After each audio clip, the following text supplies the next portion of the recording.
Bismillahirrahmanirrahim. Assalamualaikum warahmatullahi wabarakatuh. Waalaikumsalam warahmatullahi wabarakatuh. Alhamdulillahilladzi anzala as-sakinata fi qulubil mu'minin liyazdadu imanan ma'a imanihim.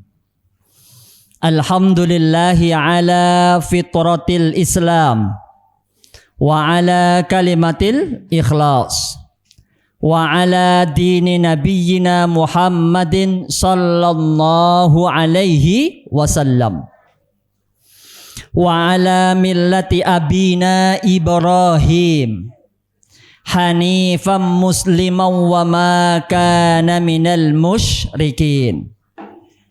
Jazakallah khairan Bapak.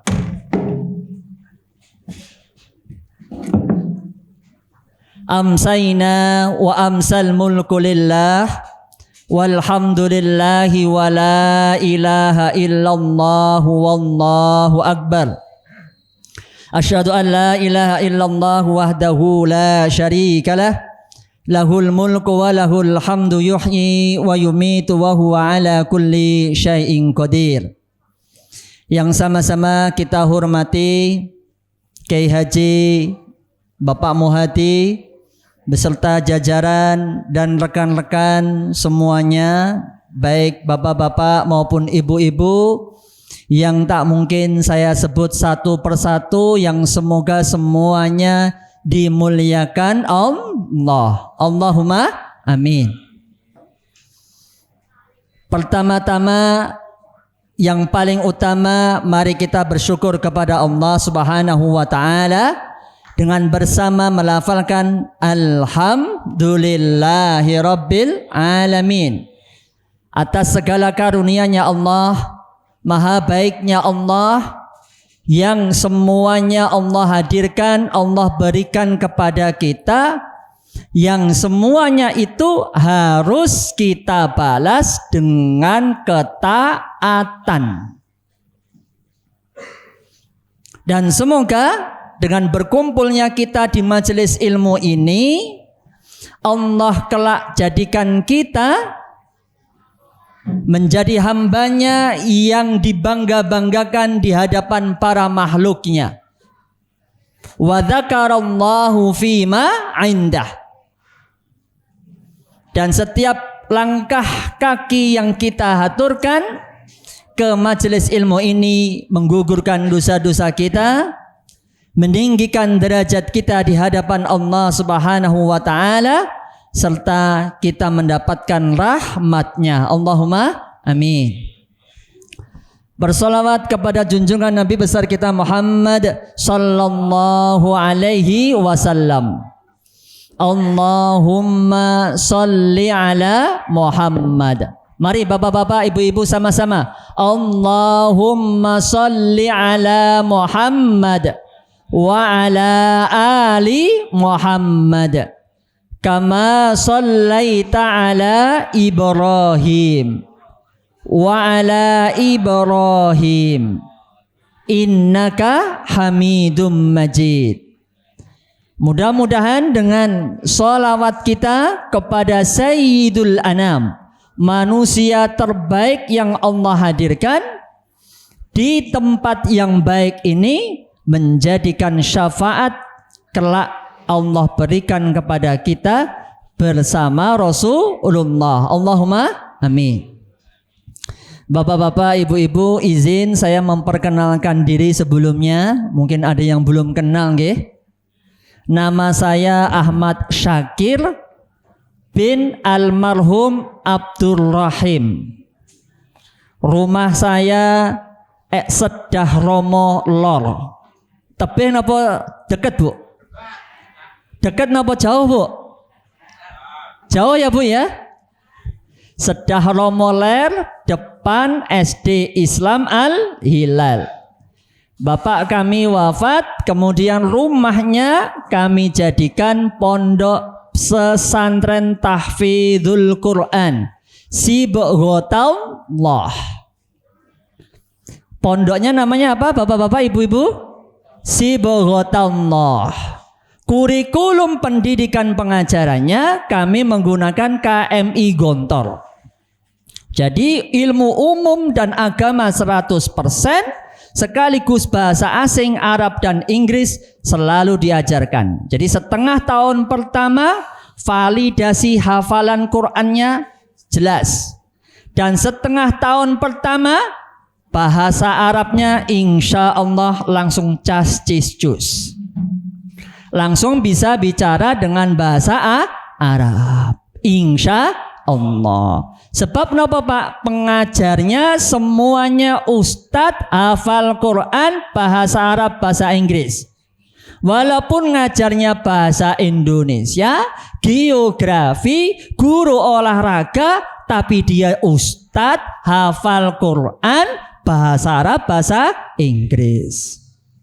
Jadi ini saya sampaikan bapak-bapak, ibu-ibu yang punya anak, punya cucu, mau mondok tingkat SMP SMA masih terbuka lebar. Silahkan yang mau meningkatkan untuk kualitas pendidikan ahlan. Nanti kita bisa sharing lebih panjang. Baik bapak-bapak, ibu-ibu, di antara kenikmatan Allah yang Allah hadirkan kepada kita ini sangat banyak sekali.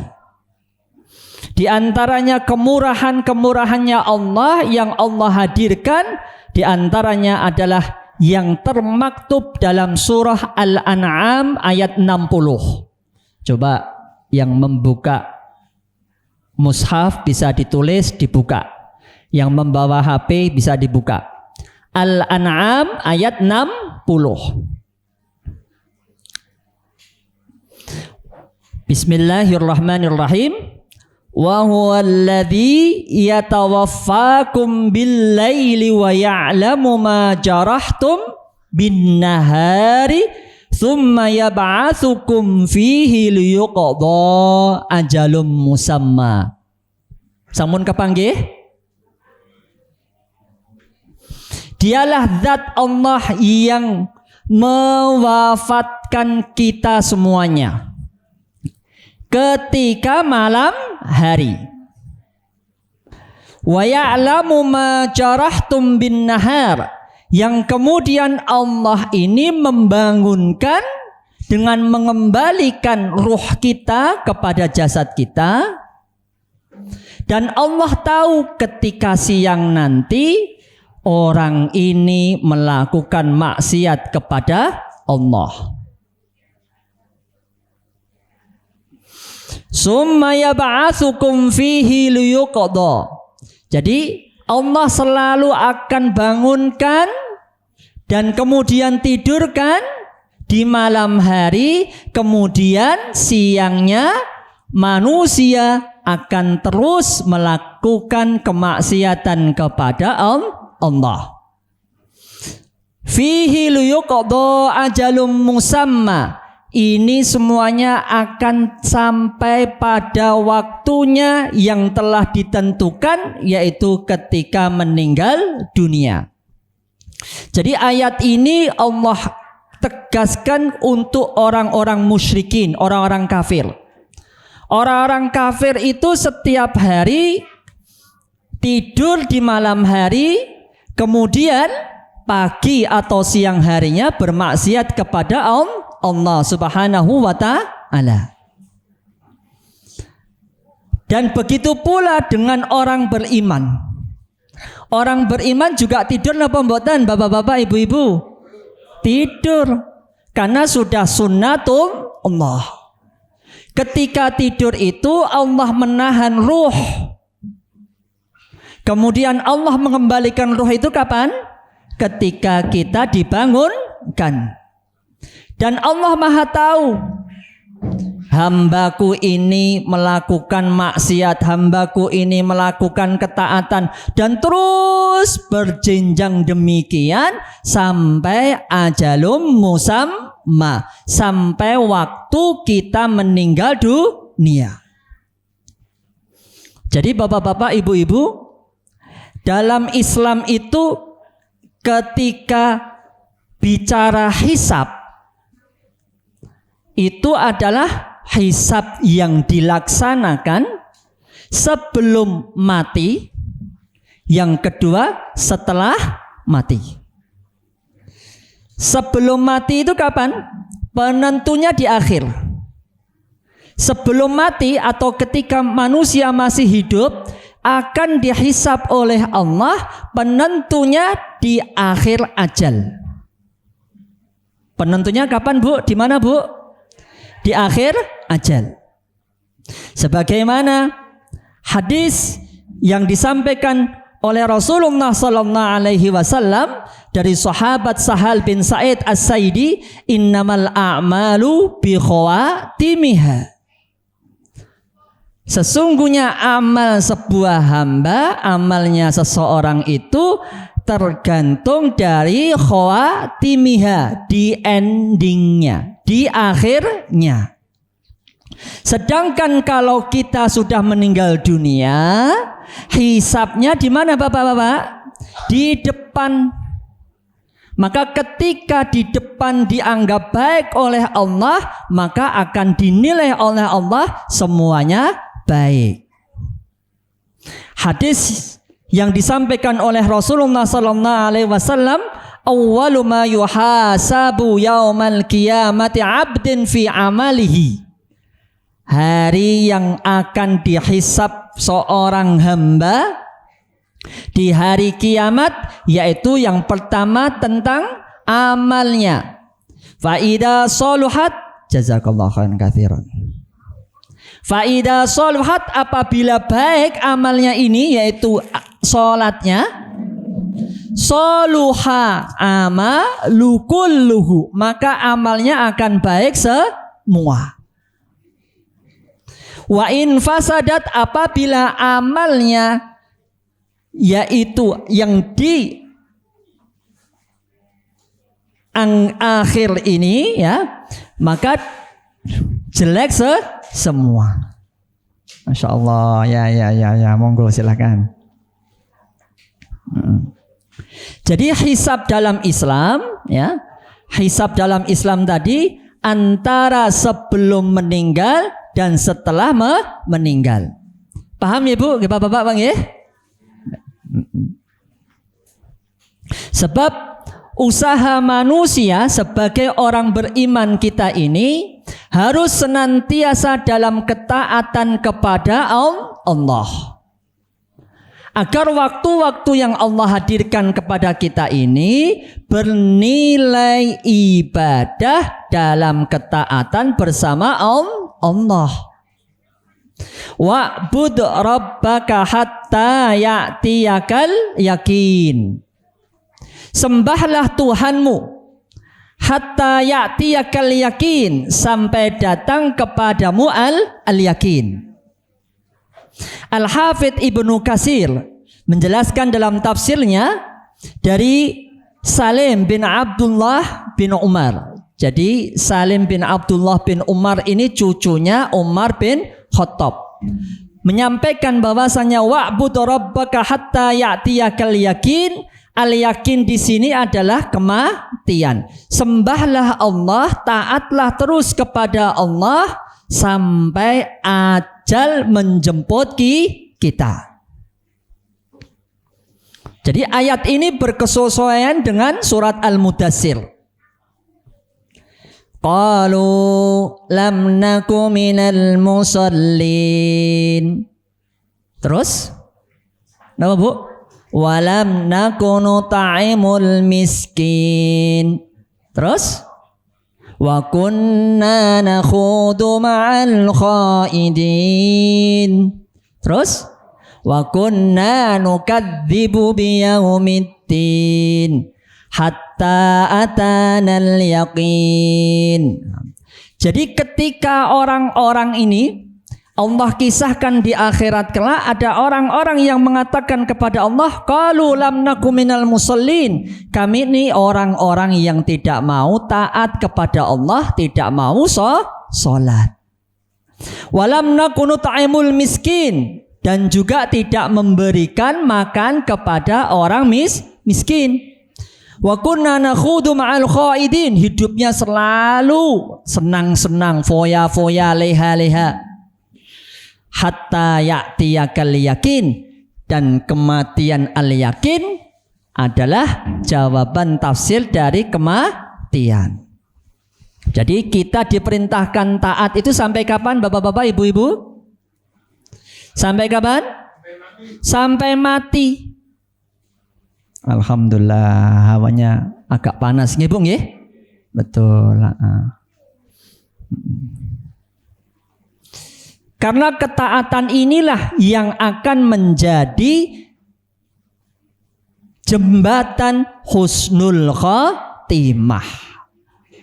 Karenanya pada malam hari ini saya akan menyampaikan apa amalan penghantar husnul khotimah di sisa-sisa umur kita ini.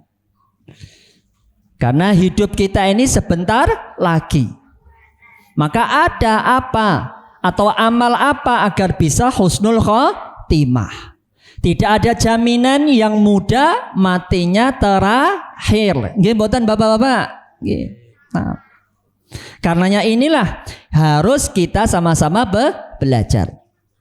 Baik, kalau kita bicara tentang masalah amal apa yang menjadi prioritas kita agar kita bisa husnul khotimah, tentu semua amal yang oleh Rasulullah SAW ajarkan adalah amal-amal yang terbaik. Sebab amal itu Rasulullah dapatkan dari Allah. Innahu la yantiqu anil hawa in huwa illa wahyu yuha. Semuanya itu Allah dapatkan dari wahyu, bukan dari hawa nafsu.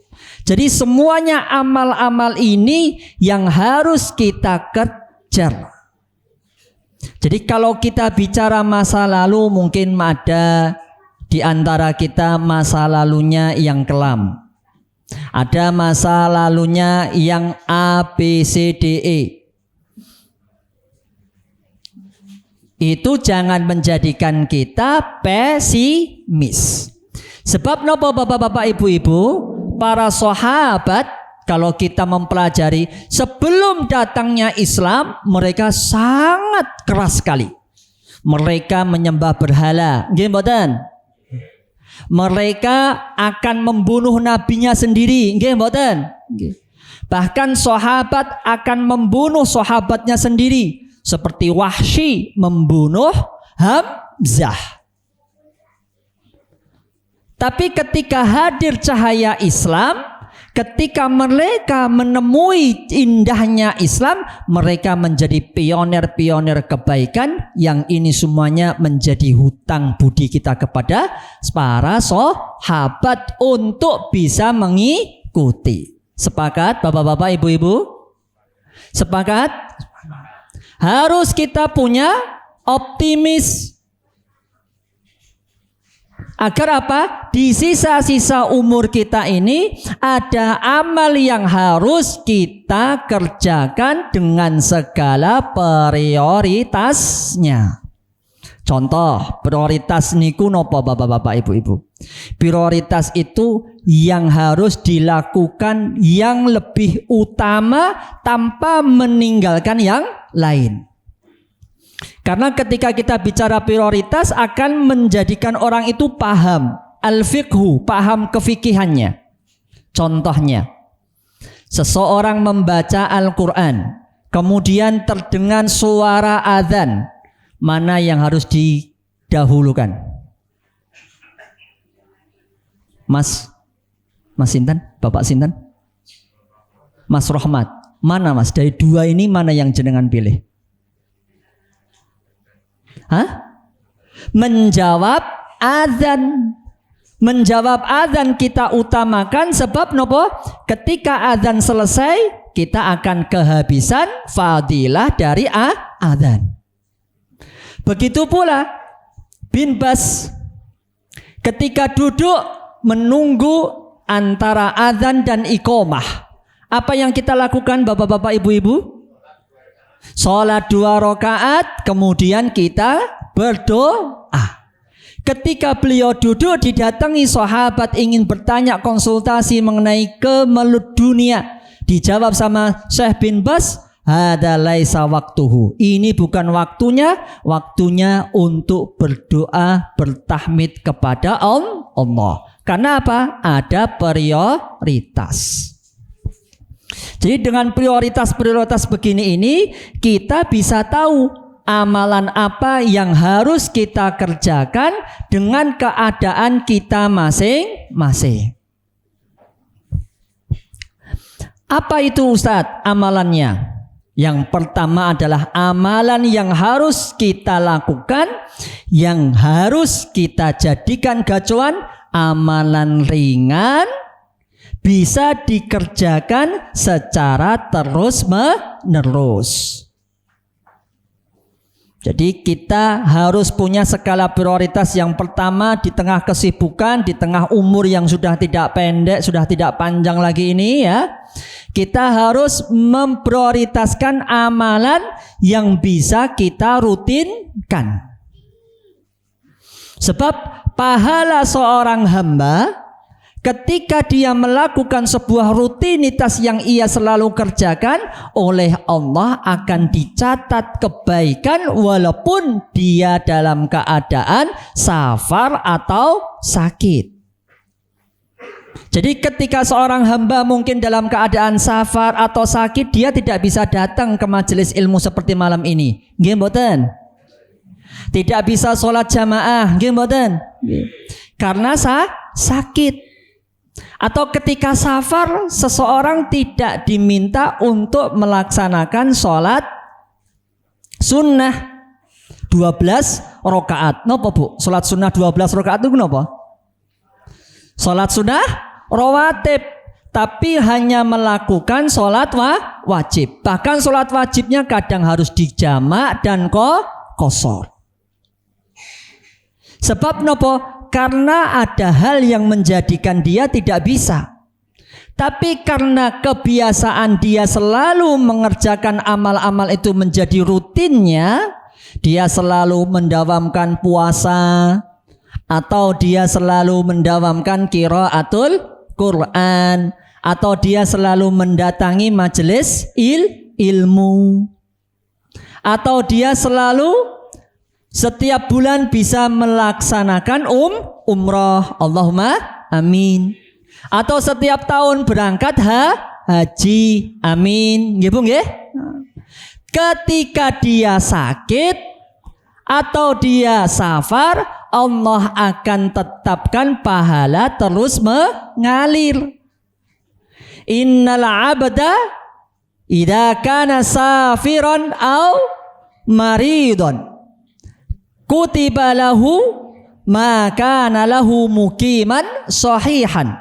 Allah akan tulis tetapkan pahala yang dirutinkan tadi seorang hamba walaupun dia dalam keadaan safar, perpergian, atau dalam keadaan mukim. Karenanya bapak-bapak, ibu-ibu, kita biasakan punya amal-amal yang selalu kita rutinkan. Karena ada kalanya kenikmatan batin ini berbeda dengan kenikmatan badan. Usia sudah di atas 40 niki boyok pun boten kiat. Nggih mboten Bu? Duduk lama seperti ini bosan nggih Bu nggih? Nggih. Maem kacang pun boten enak, nggih mboten? Nggih. Salat sudah tidak bisa baik. Karena napa? Jasadnya tidak sama dengan kenikmatan batinnya. Makanya kita harus tarik Ibu, kenikmatan batin ini harus kita utamakan. Bagaimana agar apa yang Allah perintahkan ini kita bisa tetap enjoy melaksanakan di akhir-akhir penghujung umur. Salah satunya dengan apa Bu? Yang pertama tadi, amal ringan yang selalu dirutinkan. Monggo ambil dari sekian banyak amal-amal sunnah ini, Allah berikan kepada kita kemudahan yang bisa kita optimalkan, ambil. Sebab Ibnu Abbas radhiyallahu anhu mengatakan, humul ladzina adrakahum al-kibar la yu'akhadzuna ma 'amilu fi kibarihim. Orang-orang yang ketika sepuh tidak bisa melaksanakan kewajibannya karena kesepuhannya, karena sudah faktor umur, dia tidak diadab, dia tidak diiqab. Namun dia tetap diberikan oleh Allah pahala yang terus mengalir, sebab dia ketika masih muda, masih kuat, selalu merutinkan amal-amal kebaikan. Sangat banyak amal-amal soleh yang bisa kita jadikan rutinitas. Allah ngendika, wa inna ahabbul a'mali ilallahi madama wa in qalla. Allah sangat mencintai hambanya yang mengerjakan sebuah amal walaupun sedikit tapi kontinu, boten borongan.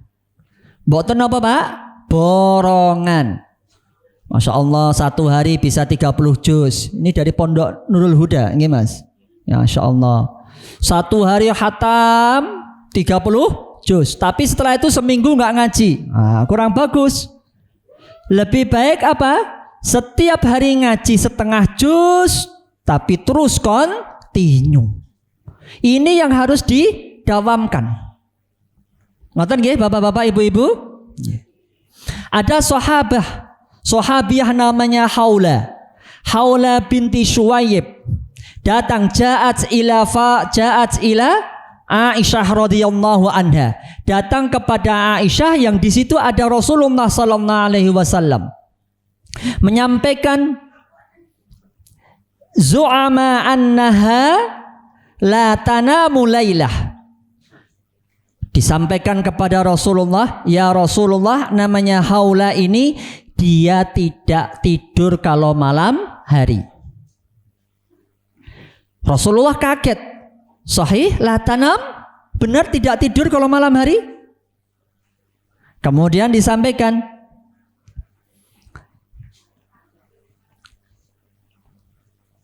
mada fa'ala huwa fil lail innahu qiyamul lail. Dia kalau malam hari itu sukanya sholat malam. Jadi kalau sholat malam, malam hari tidak tidur ini. Sampai Rasulullah menyampaikan kepada Aisyah radhiyallahu anha untuk disampaikan kepada haulanya, khudhu min a'mali ma tutikun. Ambillah amal yang bisa kamu kerjakan terus menerus. Fa innallaha la yamallu hatta la tamallu, rawahu Muslim. Kerjakanlah amal yang sedikit tapi terus menerus bisa kamu dawamkan sampai kamu berusia lanjut, sampai badan ini atau fisik ini tidak bisa kamu ajak untuk beribadah. Fa innallaha la yamallu hatta la tamallu, sampai kamu bosan dan Allah tidak pernah bosan memberikan pahala. Artinya apa Pak? Akan ada suatu masa kita itu mengalami masa malas untuk melaksanakan sebuah ketaatan. Karenanya ada amal yang harus kita prioritaskan walaupun sedikit tapi terus menerus. Ngeten nggih bapak-bapak, ibu-ibu? Nggih. Contohnya kayak gini nih, menghadiri kajian tanggal 11. Alhamdulillah. Kalau besok bulan depan mau butuh tempat, silakan pondok kami bisa dipakai. Insyaallah mboten tebih. Nggih Pak nggih? Nggih. Pakai di sana mau lantai 1 atau lantai 2 atau lantai 3 monggo. Insyaallah dengan 150 sampai 200 manusia siap. Listriknya juga siap. Belakangnya ada kamar mandinya. Dekat. Jadi artinya apa? Ada amal-amal yang sedikit namun terus kita lakukan. Ngoten nggih Bapak-bapak nggih? Nah. Baik. Kemudian yang kedua Bapak-bapak, Ibu-ibu. Dengan bertambahnya usia yang terus-menerus, yang tidak mudah, dan terus akan mendekati ajal ini, apa yang harus kita lakukan agar bisa husnul khotimah Ustaz? Yang kedua, memperbanyak taubat. Sebelum sholat kita diminta untuk Allah, kepada Allah apa Pak? Toharoh. Dengan apa? Wudu, terus tayamum, ataupun mandi. Ataupun ketika haji. Haji pun ketika kita akan beribadah masuk ke kota Mekah, kita harus mengambil mikot. Di mana Bu mikotnya orang Indonesia itu Bu? Pak? Di Zulhulaifah. Nah, di Zulhulaifah itu jaraknya 450 kilo dari sebelum kota Mekah. Para sahabat sebelum melaksanakan umrah ngambil mikot di sini. Jaraknya dari Mekah ke Zulhulaifah ini seminggu ibu-ibu. Jadi para sahabat itu memakai pakaian ihram yang tidak berjahit, ngoten nggih? Tidak boleh pakai wangian, tidak boleh potong kuku, dan segala aneka persyaratan untuk umrah dan haji dilaksanakan ketika mengambil mikot. Namun mereka sabar. Mereka sabar.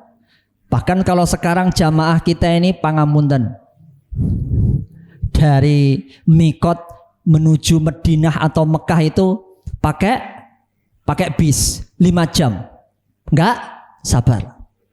Pengennya kereta api. Kereta api cepat nih Pak nggih. 2 jam. Nggih Bang nggih? Masya Allah. Jadi ketaatannya memang beda. Rasa batin yang ditata seorang hamba untuk bermunajat kepada Allah ini harus kita tata. Jadi bapak-bapak, ibu-ibu, taubat ini adalah cara kita untuk mendapatkan husnul khotimah. Coba kita perhatikan Fathul Makkah. Fathul Makkah itu ketika itu Rasulullah SAW diperintahkan dengan memperbanyak membaca atau diturunkannya di situ surah Al-Asr. Napa Mas? Surat Al-Asr napa Mas? Surah An-Nasr mau ndak Mas? Heeh. Mas, surat An-Nasr hafal Mas? Hah? Idza ja alhamdulillah. Kalau wal asri surat Al-Asr. Jadi Fathul Makkah, ya, Fathul Makkah itu terjadi tahun 9. Tahun ke-9 Hijriah. Di situ para sahabat alhamdulillah melihat bersama Rasulullah orang-orang banyak masuk Islam. Berbondong-bondong dari suku A, kepala sukunya datang kepada Rasulullah, kemudian mengatakan, ya Rasulullah saya masuk Islam. Kemudian Rasulullah didatangi lagi, ya Rasulullah saya mau masuk Islam. Maka Madinah banjir orang. Ketika ini seperti kasus kayak gini ini, Allah menurunkan surat yang barusan dibaca, yaitu surat Idza jaa nasrullahi wal fath. Terus wa ra'aitan nasa yadkhuluna fi dinillahi afwaja fasabbih bihamdi rabbika wastaghfir innahu kana tawwaba. Ayat ini Allah perintahkan kepada Nabi Muhammad ketika mau menjelang ajalnya. Jadi setahun setelah itu Rasulullah wafat. Jadi Allah perintahkan kepada nabinya yaitu Muhammad, manusia paling terbaik, paling suci, harus memperbanyak taubat. Apalagi kita, nggih mboten bapak-bapak, ibu-ibu, nggih. Yang malam hari Allah memberikan kita bisa tidur, kemudian siang dan pagi hari kita bermaksiat, nggih mboten? Monggo bapak-bapak, ibu-ibu diunjuk. Monggo diunjuk. Monggo diunjuk.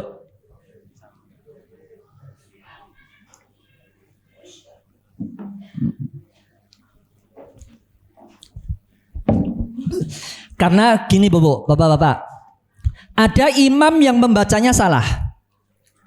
idza jaa nasrullahi wal fath wa ra'aitan nasa yadkhuluna fi dinillahi afwajan fasabbih bihamdi rabbika wastaghfir. Ini bacaannya salah.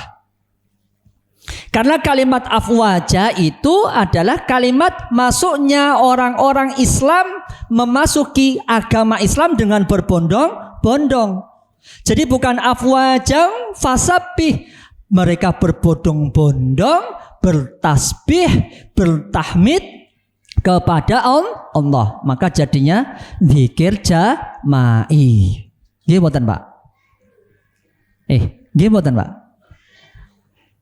Bar salat niku wonten sing zikir jama'i nggih, Pak nggih? Nah, niku mboten bener. Jadi yang benar pripun? Bacaannya afwaja itu harus berhenti. Terus dilanjutkan dengan fasabbih bihamdi rabbika wastaghfir.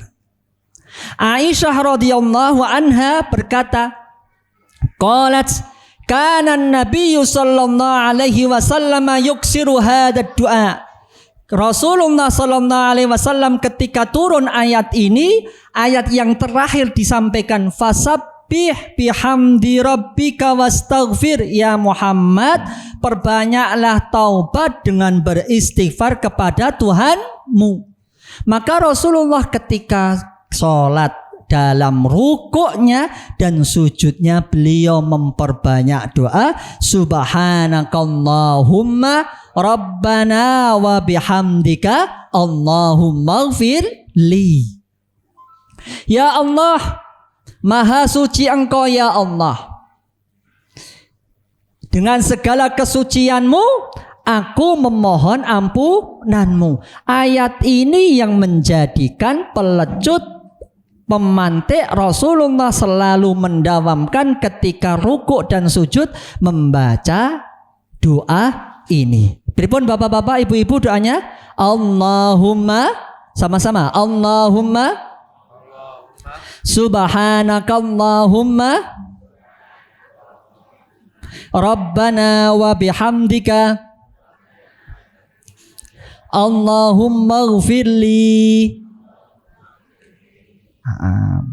Jadi Rasulullah sallallahu alaihi wasallam menyampaikan dalam hadisnya dari Aisyah, kana Nabi sallallahu alaihi wasallam yuksiru hadzal du'a, memperbanyak doa ini, yata'awwalul Qur'an fi suratil akhirah minal suratil Fatah.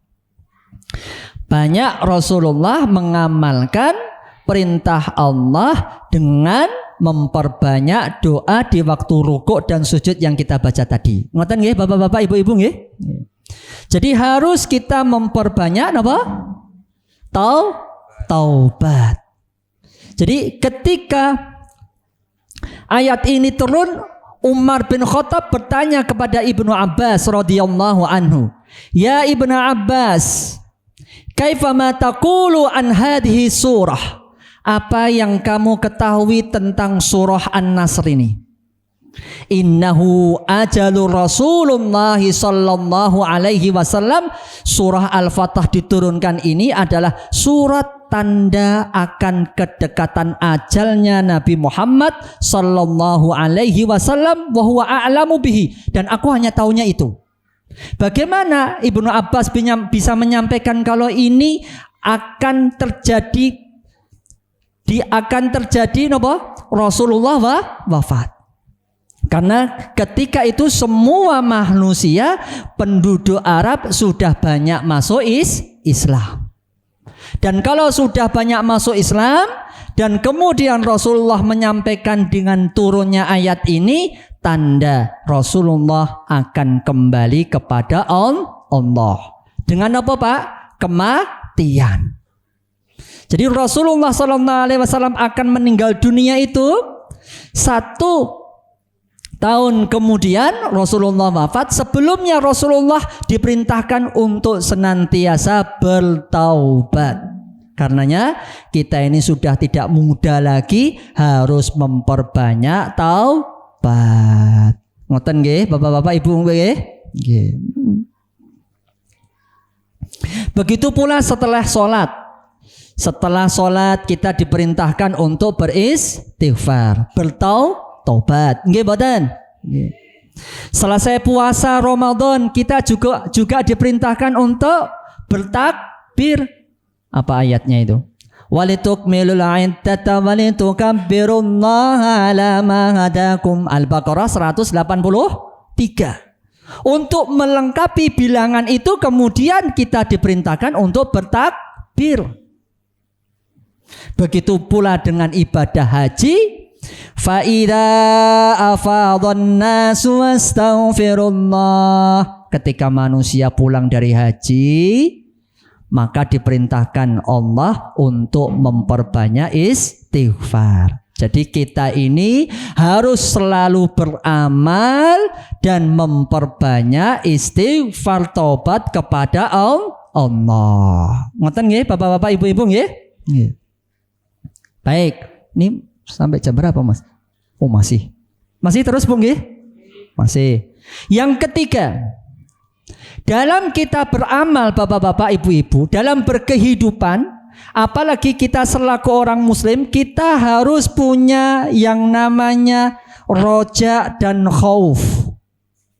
Roja niku napa? Pengharapan. Al khauf takut. Rasa takut.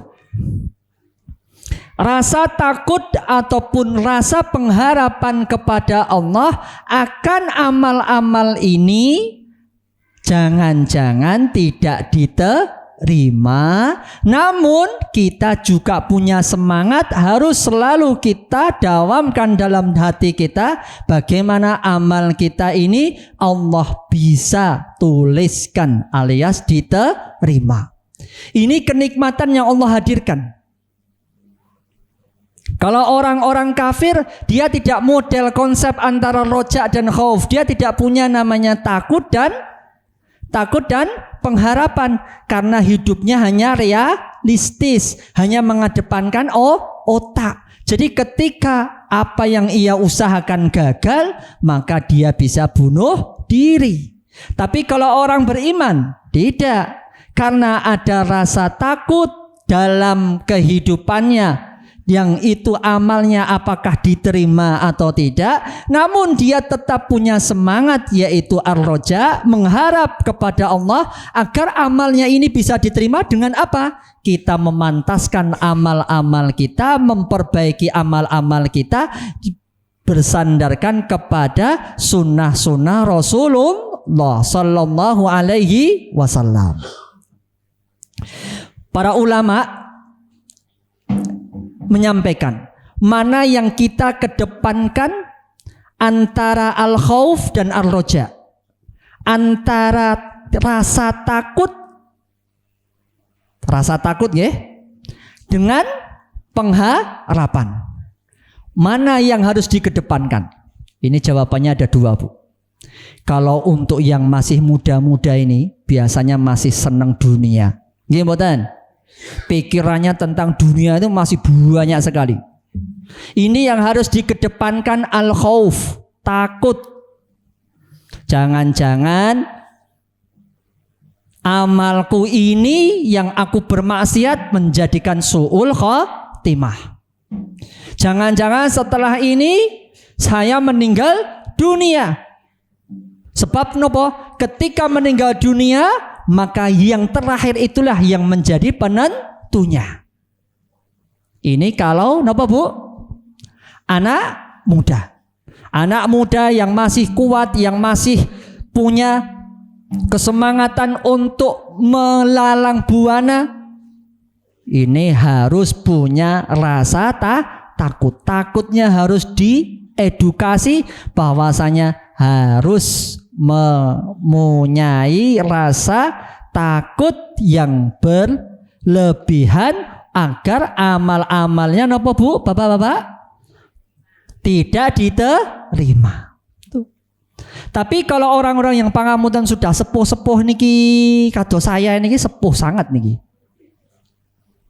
Masnya 40 sudah ada Mas? Belum ada. Ustadz Zaki 45 sudah ada Ustaz. Oh, belum ada. Belum, masih muda sekali. Masih pengen, aku harus selesai sekolahnya. Aku harus punya triliuner. Aku harus, sak pol-pole. Dunia dikejar terus. Sebabnya apa Pak? Masih muda. Nggih mboten? Nggih. Tapi kalau sudah tua, kayak kita ini Bu, kayak saya ini, Masya Allah. Ini yang harus dikedepankan apa? Ar-roja. Mengharap, ya Allah, mudah-mudahan apa yang aku usahakan sidik iki aku teko bengi iki ning pengajian, engkau catat menjadi amal kebaikanku kelak. Allahumma amin. Bismillah, ngunjuk pakai bismillah. Monggo Pak, Bapak-bapak, Ibu-ibu ngunjuk.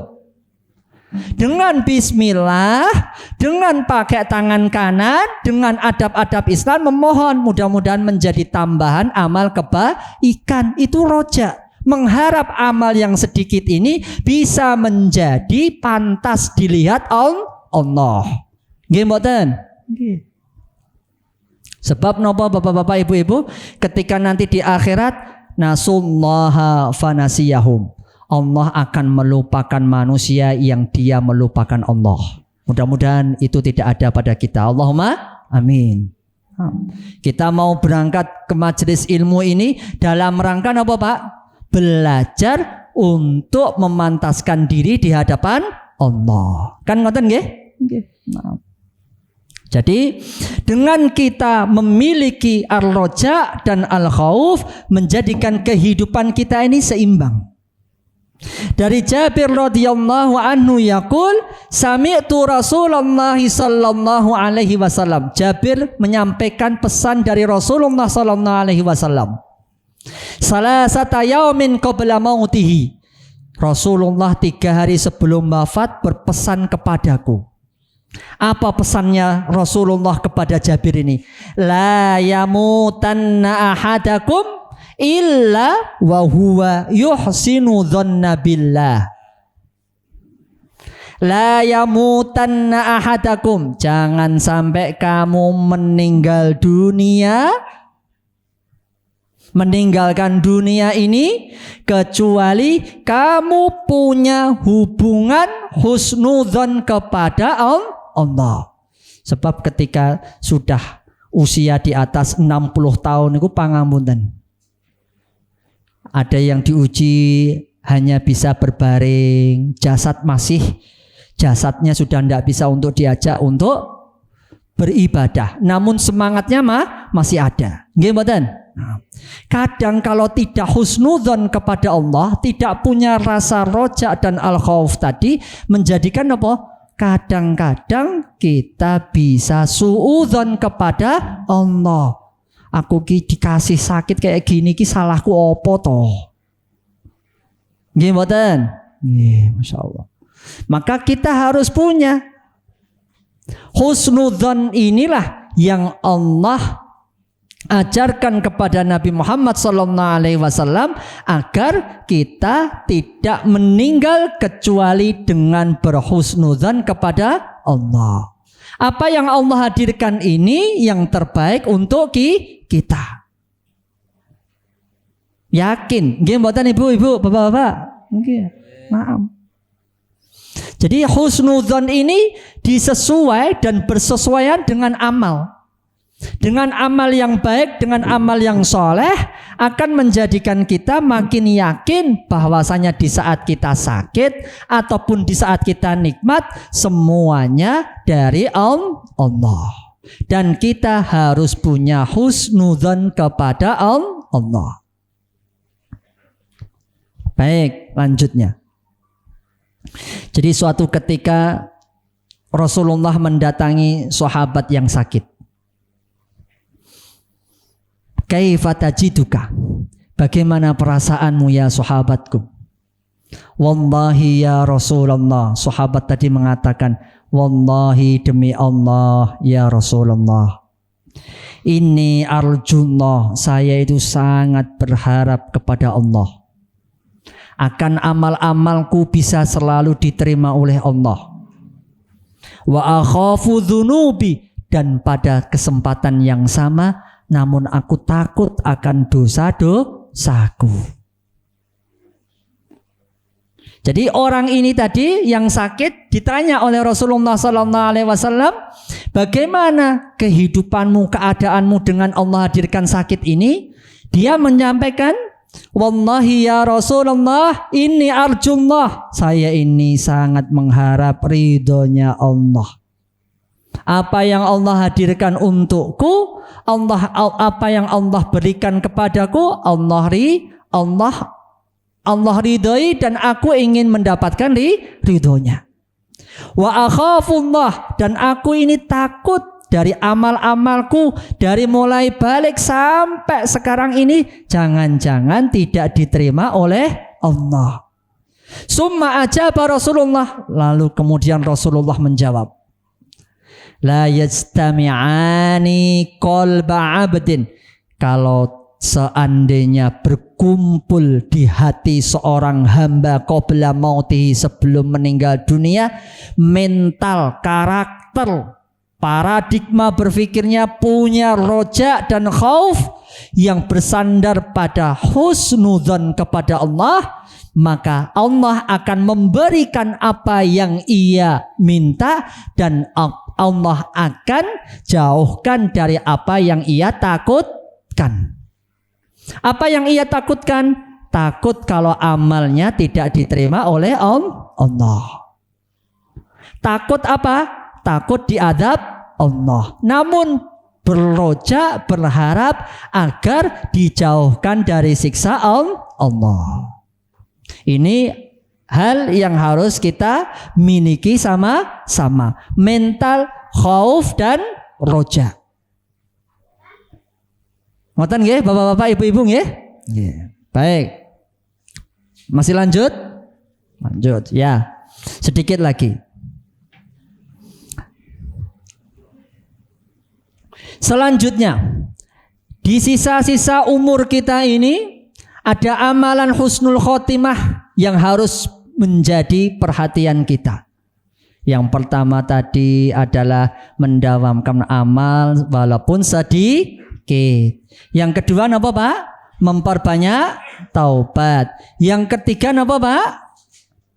Memiliki rasa roja dan khauf, memiliki rasa pengharapan dan takut. Yang keempat, ini yang penting juga Pak, sudah waktunya kita ini dalam berkehidupan ini cooling down. Maksudnya apa Pak? Kita ini hidup mesti tidak akan namanya mulus terus, kelas, silang pendapat, adu kusir, debat-debatan, gontok-gontokan. Nggih mboten?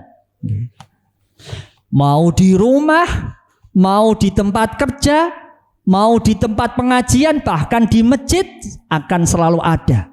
Tidak selamanya orang tua yang sudah usianya sangat tua sekali memposisikan dia sebagai raja. Ada kalanya dia harus calling down, dia turunkan egonya. Ibu juga begitu. Melihat anaknya sudah remaja, usia-usia mas-mas kayak gini nih. Ini usia-usia sangat pengennya berontak nih. Usia SMP, SMA. Gimana Mas? Mahasiswa.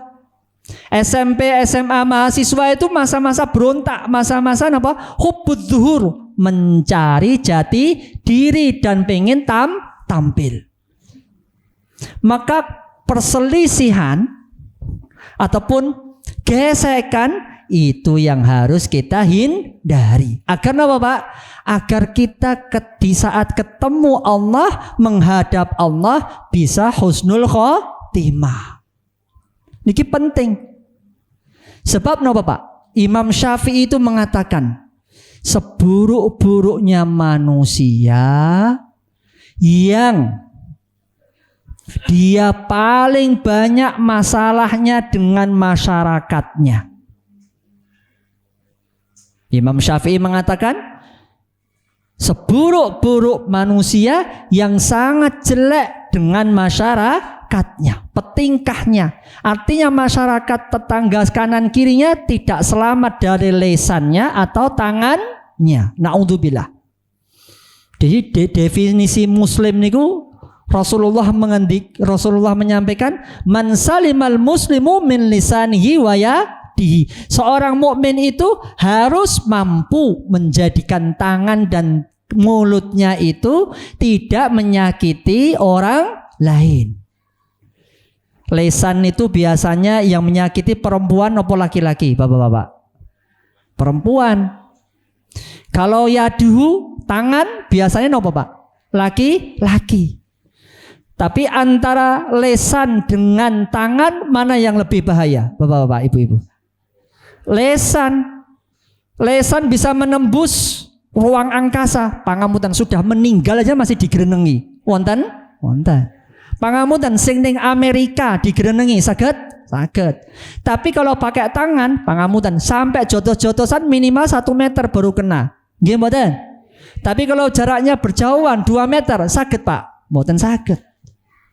Maka ini bapak-bapak, ibu-ibu, agar kita ini husnul khotimah di umur-umur kita yang sudah tidak muda, harus kita ini calling down. Napa Pak? Calling down. Calling down itu bahasa Indonesianya napa? Napa Pak? Oh, rehat sejenak. Napa Pak? Saya mohon maaf, nggak fasih bahasa Indonesia. Calling down apa?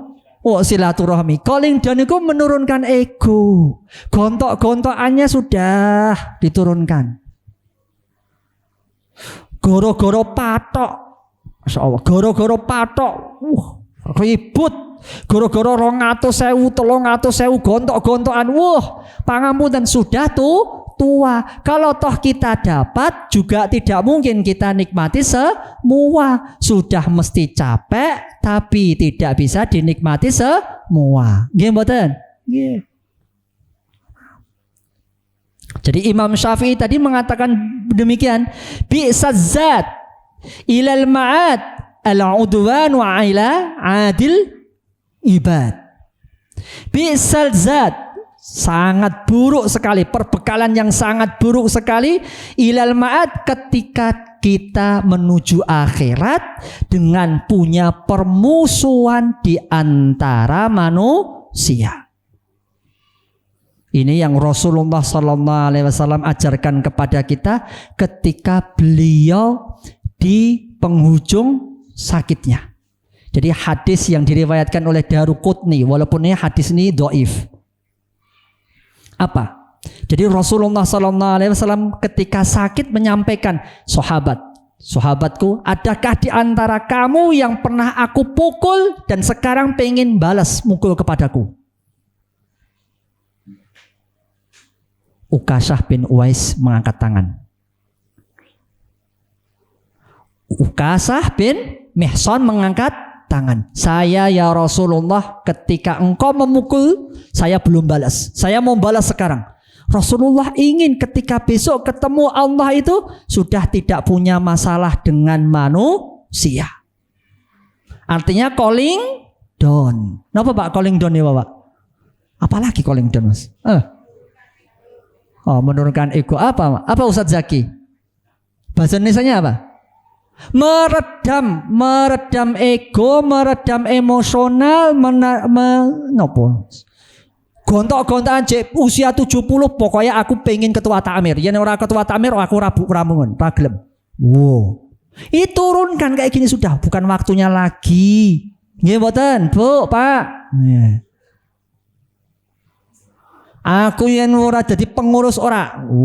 Sudah, karena masa banyak anak-anak yang muda. Nah, ini sudah waktunya kita berikan kesempatan. Jadi dengan calling down tadi itu akan menjadikan hati kita ini lebih tenang. Jadi Ukasah bin Mihsan tadi sampai mengatakan, ya Rasulullah, ketika engkau memukul aku ini dalam keadaan terbuka. Aku ini kulitku langsung kena pukulanmu. Saya ingin langsung memukulmu dengan kulitmu terkena langsung. Karena di zaman Rasulullah SAW itu manusianya pakaiannya belum seperti kita ini Bu.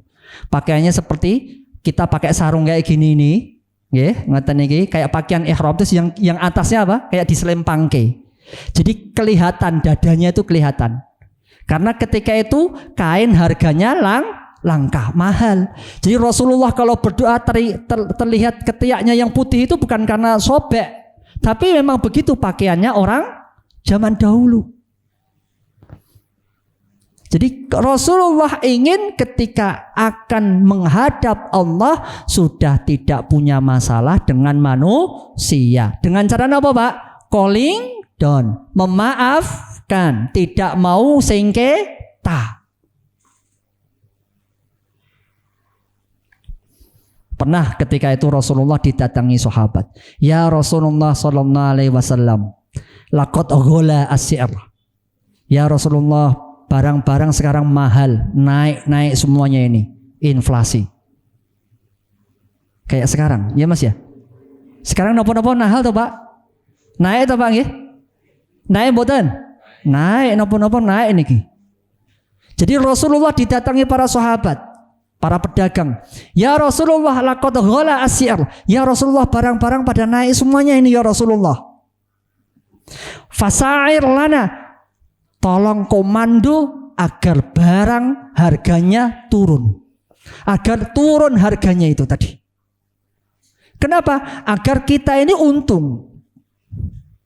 Rasulullah sallallahu alaihi wasallam menjawab, Innallahal qabidul basitul muassiru. Allah yang menyempitkan, yang melapangkan seluruh barang dagangan. Wa anni la arju an alqallah mazlumatun fi damin wala malin. Saya tidak mau ketika akan menghadap Allah ada kezoliman, baik nilai kezoliman dalam darah ataupun dalam harta.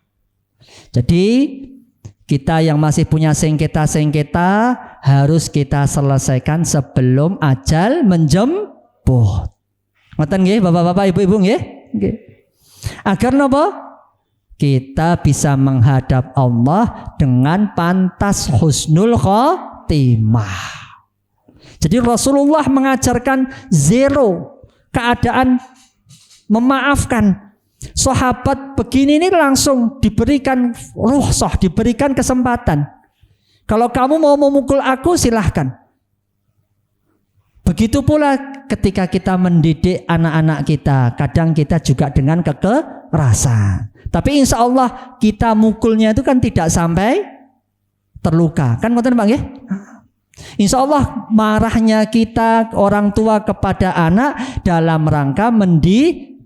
Begitu pula Rasulullah SAW, dia marah kepada sahabat itu juga untuk mendidik. Tidak ada maksud Rasulullah untuk menyelakai umatnya. Ngoten nggih Bapak-bapak, Ibu-ibu nggih? Baik. Saya kira demikian yang saya sampaikan. Kurang lebihnya mohon maaf. Kalau ada yang mau ditanyakan, nanti bisa kita lanjutkan dengan sesi tanya jawab. Demikian saya sampaikan. Saya kembalikan kepada moderator. Syukron. Assalamualaikum warahmatullahi wabarakatuh.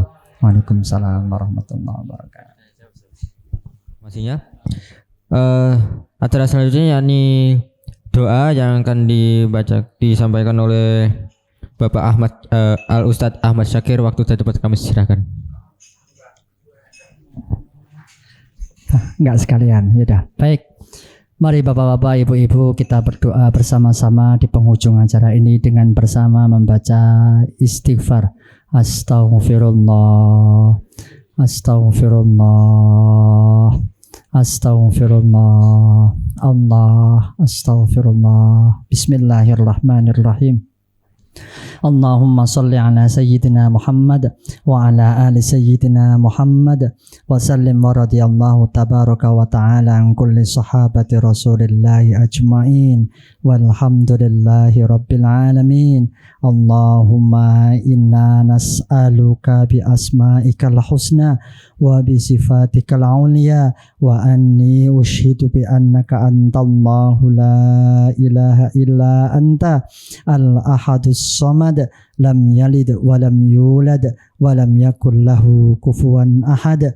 Allahumma la tada' lana dhanban illa ghafartah wa la hamman illa farrajtah wa la karban illa naffastah wa la maitan illa rahimtah ولا مريضا إلا شفيته ولا دينا إلا قضيته ولا ضالا إلا هديته ولا مظلوما إلا أيدته ولا ظالما إلا خذلته ولا عاسرا إلا يسرته ولا عيبا إلا سترته ولا حاجة من حوائج الدنيا والآخرة هي لك رضا ولنا فيها صلاح إلا عنتنا على قضائها وشراعتها لنا برحمتك يا أرحم الراحمين.